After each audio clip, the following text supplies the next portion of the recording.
So today I'll be teaching my friend Mark about cultural relativism. So cultural relativism states that if a society deems an action permissible, then that's what it is. And same thing goes if they don't deem an action permissible.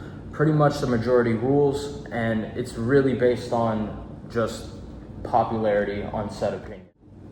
So because cultural relativism is based on whatever most people think, there are some tricky parts to really getting deep down into what's actually correct, you know? It really doesn't leave room for deep reflection, as it's kind of a popularity contest. And some examples of this can include child marriage, not believing in gay marriage. Even in the States, we have things like monogamy, dating one person, and even the gun laws out here, especially in the United States, is a good example of how cultural relativism shapes the way people think. So why do people support cultural relativism? Well, in some places, things like historical context and just what people have tolerance for kind of shapes the overall outlook on certain topics. But some of these concepts leave room for potentially harmful practices. I know in Africa, female genital mutilation is something that takes place, and that has its drawbacks where a woman might not be able to feel pleasure. It's really unsanitary. At times, if it's done incorrectly, a woman can even die. And it's kind of just limits people's freedoms in a sense. So the fact that cultural relativism exists doesn't necessarily mean that what they believe is wrong, but it also doesn't deem it correct, Some people think the world is flat. Some people know that the world isn't flat, but two things can't be true at once, It all is based on, things like your culture, how you grew up, what you've been taught, your values, and different places have different values, of course.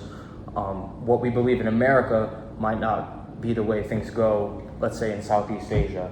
So historical context is a huge part of why people believe the things that they believe, and it's important to have the conversations in order to push actual moral change. So let me pose a question to you. If cultural relativism is 100% true, what does that really mean for moral progress? Would society actually change and learn new things that would kind of help mend differences in opinion and the way people think, or would it just change? I feel like it would just change because, of course, the way most people think in the world with everything is majority rules. For sure. When it comes to presidential elections and even on simpler votes for like different states or county-wise. Yeah, that's true. So all in all, cultural relativism gives people the chance to kind of broaden their aspects as to why people believe the things that they do. And, when you provide historical context and just an overall history on said opinion in said place, you can kind of get deeper into why things are the way they are.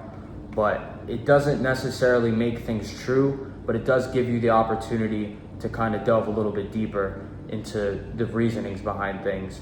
So all in all, I feel like it's important to, have these conversations and dig deeper and kind of provide perspective really in order to really push an actual moral cultural change, right, instead of just saying, hey, we all think this, so this is the way it's going to be. Sure. Thank you.